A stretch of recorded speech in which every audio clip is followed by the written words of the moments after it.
राधे राधे, जय श्री कृष्णा। तो हम भगवत गीता का अध्याय 2 पढ़ रहे थे। उसमें हम श्लोक 23-24 तक पढ़ चुके थे। आज हम 25वां श्लोक पढ़ेंगे। तो उसमें हम जन्म और ये जो हमारे जन्म मरण के गेड़े हैं, जिसमें हमें शरीर और आत्मा का मिलन बताया गया है कि शरीर जो है वो आत्मा से बिल्कुल अलग है और शरीर अलग है। तो इन दोनों को हमें एक रूप में ना देखते हुए दो अलग अलग रूपों में देखना चाहिए। जो हम पिछले 24वें श्लोक में पढ़ चुके थे, जो आत्मा है, शरीरी है, वो कभी ख़त्म नहीं होती, वो थी, है और हमेशा रहेगी। जो शरीर है वही हर जन्म में अपना एक तरीके से वस्त्र की तरह हमारी आत्मा बदलती है, पर आत्मा का शरीर का कुछ नहीं बिगड़ता। ना तो इसको कोई जल है, कोई मतलब ना तो जल इसे भिगो सकता है, ना आग जला सकती है, ना वायु इसे बाहर मतलब उड़ा सकता। मतलब इस तरीके से हमने पढ़ा था कि शरीर का आत्मा का कुछ भी नहीं बिगड़ता, ये नित्यांतर रहती है। तो यहाँ तक हम पढ़ चुके थे। अब हम 25वां श्लोक पढ़ेंगे। अव्यक्तव मच्यन्तो यमी बेकार्यो च मुन्ते तस्मादेवं विधि देननम नानुशोचितुं महर्ष्यम्। अव्यक्त्यम, जैसे शरीर संसार स्थूल रूप से देखने में आता है, वैसे यह शरीर स्थूल रूप से देखने में आने वाला नहीं है, क्योंकि यह स्थूल सृष्टि से रहित है।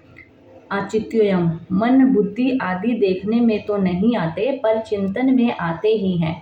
अर्थात ये सभी चिंतन के विषय हैं, परंतु यह देही चिंतन का भी विषय नहीं है, क्योंकि यह सूक्ष्म सृष्टि से रहित है। अविकार्यो चुम्बते, यह देही विकार रहित कहा जाता है, अर्थात इसमें कभी किंचन मात्र भी परिवर्तन नहीं होता।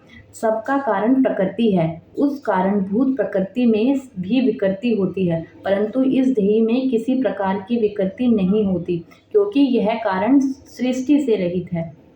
अर्थात इसमें वही बताया गया है कि जो हम पिछले श्लोक में पढ़े थे उसी को आगे बढ़ाया गया है कि इस सृष्टि में जो ये शरीर है यही बदलता है। जो हमारी देही है, देही को शरीरी बोला गया है, आत्मा बोला गया है, उसका कुछ भी नहीं बिगड़ता। वो किंचन मात्र जो कि तो रहती है, उसको उसमें कोई विकृति नहीं आती है। शरीर में विकृति आती है, पर जो हमारी आत्मा है उसमें कोई विकृति नहीं आती। शरीर देही एज इट इज़ रहती है, क्योंकि यह मतलब कारण जो सृष्टि है, जो सृष्टि से जो कारण जुड़ा हुआ है, उससे ये रहित है, उससे इसका रिश्ता नहीं है, ये उससे बिल्कुल ही विमुख और अलग है।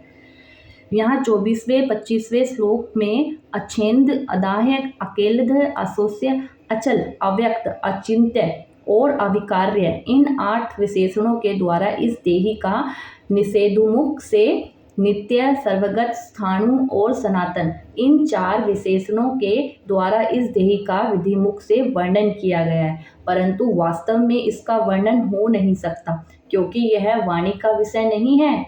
जिससे वाणी आदि प्रकाशित होते हैं, उस देही को वे सब प्रकाशित कैसे कर सकते हैं? अतः इस देही का ऐसा अनुभव करना ही इसका वर्णन करना है। मतलब ये जो आत्मा है, शरीरी है, इसका हम अपने मुख से, अपनी वाणी से मतलब एक्सप्लेन कर रहे हैं, डिस्क्राइब कर रहे हैं, वर्णन कर रहे हैं। तो मतलब इसका इससे ये बिल्कुल भी मतलब इतना काफ़ी नहीं है। जितना भी हम करेंगे ये बहुत ही मतलब नाम मात्र है। कुछ भी कह लो, 0.00 मतलब 0.0000 इस तरीके से हम कह सकते हैं, ठीक है। पर लेकिन इसका तो ये एक अनुभव करने वाली चीज़ है। जो ये आत्मा, देही, शरीर का जो कंसेप्ट है परमात्मा से, ये हम अपनी वाणी से, इन चीज़ों से इतना नहीं समझ सकते। इसको हम खुद से अपनी फीलिंग लेके, अपना अनुभव से जब हम समझेंगे, तभी हम इसके बारे में ये क्या है इसकी सच्चाई जान पाएंगे। अभी तो हम वाणी से कितना भी बोले, जैसे मैं आपको समझा रही हूँ या फिर और लोग, मैं गीता के जरिए जो पढ़ रही हूँ, जितना मुझे समझ में आ रहा है मैं आपको बता रही हूँ। कृष्ण भगवान जो बता रहे हैं अर्जुन को, पर उससे इतना नहीं समझ में आता है। ये एक अनुभव करने वाली चीज़ है। मतलब जैसे कि हमारा भाव भगवान के प्रति होता है, हम पूजा, धूप, दिया सारी चीज़ें करते हैं, वो एक अलग कंसेप्ट है। पर लेकिन भगवान के प्रति प्रेम और भाव से जुड़ना वो अलग है, दोनों अलग ही हैं। तो मतलब हमें जो ये आत्मा है, जो ये देही है, शरीरी है, इसका कंसेप्ट हम सिर्फ और सिर्फ किस तरीके से अनुभव करके, जान के, महसूस करके, किस तरीके से, उस तरीके से जान सकते हैं कि भाई हाँ, भगवान में ध्यान लगा के, उससे प्रेम करके, भगवान के प्रति भाव प्रकट करके, मेडिटेशन करके, ध्यान करके, तो उस तरीके से हम अपनी आत्मा को, शरीर को जान सकते हैं। ये बाकी तो हम थोड़ा जान रहे हैं वाणी के जरिए, ठीक है, इससे हमें थोड़ा ज्ञान होता है, पर जो सच्चाई है, रियलिटी है, जो हम पूरा 110% इसके बारे में जान पाएंगे, तो वो सिर्फ और सिर्फ अनुभव करके जान पाएंगे। ठीक है, तस्मादेवं विधिवेदम नानुशोचितम हर्ष्यम, इसीलिए इस देही को अच्छेद, अशोच्य, नित्य, सनातन, अविकार्य आदि जान ले, अर्थात ऐसा अनुभव कर ले तो फिर शोक हो ही नहीं सकता। तो मतलब अगर इंसान इस चीज़ को जान ले तो उसको शरीर और शरीरी का कंसेप्ट अलग समझ में आ जाएगा, फिर उसे अपने जीवन में किसी भी चीज़ को लेके उसके अंदर शोक उत्पन्न नहीं होगा। वो जो अपने जीवन को है उसको नित्य भाव से बैलेंस बना के लेके चलेगा। तो अब हम आगे चलते हैं। आगे हमारा श्लोक है 25वां हमने पढ़ लिया, 26वें पे चलते हैं। अथम चैनम नित्य जातम नित्यम वा मनस्य मृत्यम तथापि तवम महाभावो नेवम सोची तुम्हस्यम। व्याख्या, अथम चैनम सोची तुम्हस्यम, भगवान यहाँ पक्षांतर में अथ च और मनन से पद देकर कहते हैं कि यद्यपि सिद्धांत की और सच्ची बात यही है कि देही किसी भी काल में जन्म ना मरने वाला नहीं है। गीता के दूसरे अध्याय का जो 20वां श्लोक है उसमें बताया गया है कि तथापि अगर तुम सिद्धांत से बिल्कुल विरुद्ध बात भी मान लो कि देही नित्य जन्मने वाला और नित्य मरने वाला है, तो भी तुम्हें शोक नहीं होने चाहिए। मतलब अगर तुम इसके कंसेप्ट से अलग ये भी समझ लो कि चलो आत्मा है, वो जन्म लेने वाली है, मरने वाली, एक बार को तुम ये मान लो, फिर भी तुम्हें उसके बारे में जानने से भी तुम्हें शोक उत्पन्न नहीं होगा, ये बताना चाह रहे हैं। कारण कि जो जन्मेगा वह मरेगा ही, और जो मरेगा वह जन्मेगा ही, तो इस नियम को कोई टाल ही नहीं सकता। तो मतलब अगर हम क्यों शोक उत्पन्न करें, क्योंकि जिसने जन्म लिया है ये तो हमें पता है, ये तो सच्चाई है, ये तो यूनिवर्सल ट्रूथ है कि जिसने जन्म लिया है उसे मरना ही है, तो फिर शोक किस बात का, तो दुख किस बात का। तो ये जो हमारा जो मोह माया है और जो हम ये मोह प्रेम के चक्कर में फंसे हुए हैं, तो इसको अगर हम जीते जी हमारे जो जीवन की जर्नी है उसमें हम बैलेंस कर ले कि मतलब चलो जो दुख है सुख है उसको हम एक बैलेंस भाव में लेके चलें, तो हमें दुख मतलब इस चीज़ का दुख भाव भी नहीं होगा, फिर हमारा जो जीवन है वो एक स्मूथली तरीके से चलेगा, क्योंकि जन्म लिया है तो मरना भी पड़ेगा। कोई भी ऐसा प्राणी, कोई भी ऐसा जीव नहीं है जो इस धरती पे आया है और वो गया नहीं, तो आया है तो जाना पड़ेगा, तो दुख और शोक किस बात का। तो यही कृष्ण भगवान अर्जुन को समझा रहे हैं कि अगर एक बार को तुम आत्मा को जन्मना और मरना में कंसेप्ट में समझ लेते हो तो तब भी शोक नहीं होना चाहिए, क्योंकि जो आया है उसे तो जाना ही है, बस उसका जरिया अलग होता है, किसी का कोई तरीका होता है, किसी का कोई तरीका होता है, बस उसके जो है जो उसका मरने का जो लिंक होता है वो किसी ना किसी वजह से जुड़ा होता है। तो बस ये नहीं है कि भाई हम उसको अपने ऊपर ले लेते हैं कि भाई हमने ऐसे किया, हमने ऐसा किया, और रियल में हम ऐसा कुछ भी नहीं करते हैं, वो सब विधि का लेख पहले से ही लिखा जा चुका है। तो यही बता रही कि भाई कारण बनता है मरने का, पर लेकिन तुम उसको ज़्यादा शौक में ना लो, जाना ही है। अगर बीज को पृथ्वी में बो दिया जाए तो वह फूलकर अंकुर दे देता है, ठीक है, और वही अंकुर क्रमश बढ़कर वृक्ष रूप हो जाता है। इसमें सूक्ष्म दृष्टि से देखा जाए कि क्या वह बीज एक क्षण भी एक रूप से रहा? नहीं। पृथ्वी में वह पहले अपने कठोर रूप को छोड़कर कोमल रूप में हो गया, फिर कोमल रूप को छोड़कर अंकुर रूप में हो गया, इसके बाद अंकुर रूप को छोड़कर वृक्ष रूप में हो गया, और अंत में आयु समाप्त होने पर वह सूख गया। तो यही एक बीज की जर्नी बता रहे हैं। पृथ्वी में वो बोया गया, ठीक है, पहले कठोर रूप था, फिर वो फूटा कोमल रूप में, फिर वो एक तरीके से निकला है, पौधा बना, पेड़ बना, तो उसकी अवस्थाएं बताई गई हैं, और फिर जब उसका जीवन समाप्त होने लगा तो वो सूख गया, और सूखने के बाद फिर वो मर गया, उसका भी जीवन खत्म। तो यही एक इंसान के जीवन का, एक जीव के जीवन की जर्नी है। इस तरह बीज एक क्षण भी एक रूप से नहीं रहा तो प्रयुक्त प्रतिक्षण बदलता रहा।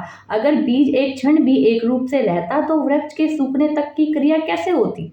तो कैसे मतलब कोई भी चीज़ एक जगह नहीं ठहर सकती, यह हमें समझना ही पड़ेगा। उससे पहले रूप को छोड़ा, यह उसका मरना हुआ, और दूसरे रूप को धारण किया तो ये उसका जन्मना हुआ। इस तरह वह प्रतिक्षण ही जन्मता और मरता है। बीज की इस तरह यह शरीर है, और बहुत सूक्ष्म रूप से वीर्य का जंतु रजते के साथ मिला है। वह बढ़ते बढ़ते बच्चे के रूप में हो गया, फिर जन्म गया, फिर जन्म के बाद वह बड़ा हुआ, फिर वह घटा, फिर अंत में मर गया। इस तरह शरीर एक क्षण भी एक रूप से ना रहकर बदलता रहा, अर्थात प्रतिक्षण जन्मता और मरता रहा। तो मैं जैसे बीज की जर्नी बताई है, वैसे ही इंसान की जर्नी है। तो अब हमने इस इंसान की जर्नी में भी रह के आप महसूस करो, हम कितने बार मर चुके हैं। हमने जन्म लिया तो हम पहले छोटे से बच्चे थे, छोटे से बच्चे से तो थोड़े से हम बड़े हुए, तो हमारा जो बचपन का रूप है वो हमारा मर गया। फिर हमारा युवा अवस्था का रूप आ गया, उसने जन्म ले लिया।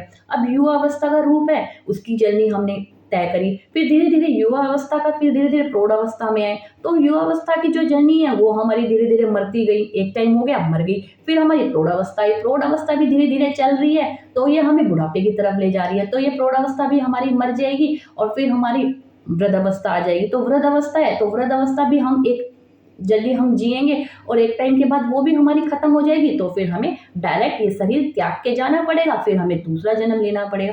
तो हम एक जन्म में भी कितनी बार मतलब जन्म ले रहे हैं, मर रहे हैं अवस्था के रूप में, और इस तरीके से ही फिर हम शरीर त्याग के चले जाते हैं। तो सुख मतलब सुख दुख को बैलेंस करके चलो, शौक हमें किसी चीज का नहीं मनाना चाहिए।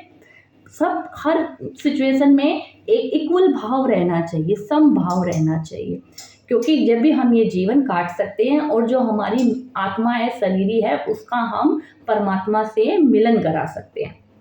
भगवान कहते हैं कि अगर तुम शरीरी की तरह शरीरी को भी नित्य जन्मने मरने वाला मान लो, तो भी यह शोक का विषय नहीं है। तो वही बता रहे, तो भी शोक का विषय नहीं है, क्योंकि जो आत्मा को अगर तुम एक शरीर के रूप में मानोगे, तो आत्मा तो फिर जैसे शरीर जन्म लिया है तो मरना भी है, तो आत्मा भी जन्म लेगी तो मरेगी। तो मतलब इसमें फिर शोक किस बात का। तो यही भगवान कह रहे हैं कि जो चीज़ आई है वो खत्म होनी है। अब हम अपने घर में कोई खाने पीने की चीज़ लाते हैं, समझ लो हम घी लेके आए हैं, तो घी हमारे घर में 10 किलो आया है, ठीक है, तो हमें पता है कि ये 10 किलो घी एक टाइम के बाद खत्म होना है, पता है ना। तो हम उस चीज़ को इतना शौक में नहीं लेते कि भाई एक टाइम के बाद ये खत्म हो जाएगा। तो वही तो उस चीज़, जैसे हम एक नॉर्मल चीज़ को लेके चलते हैं, ऐसे ही हमें अपने जीवन को लेके चलना पड़ेगा। जितनी जल्दी हम इस चीज़ को समझ जाएंगे, तो हम इस जीवन के जो जन्म मरण के घेरे हैं, हमारे जीवन का दुख ही खत्म हो जाएगा।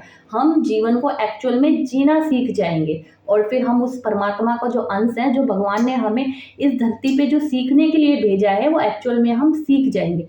ये कठिन है, नामुमकिन, मतलब बहुत ही ज़्यादा कठिन है। इसमें मतलब बहुत मेहनत होती है, विरला ही बंदा कर पाता है, हर कोई नहीं कर पाता। पर लेकिन ये है कि इस समझ के साथ हमारा जीवन है वो आसानी से समझ के कट जाता है। तो अभी नहीं तो कभी तो ज़रूर होगा। तो चलो इसको यहीं हम आज यहीं पे विराम देते हैं, फिर कल दोबारा से हम आगे श्लोक को पढ़ेंगे। राधे राधे, जय श्री कृष्ण।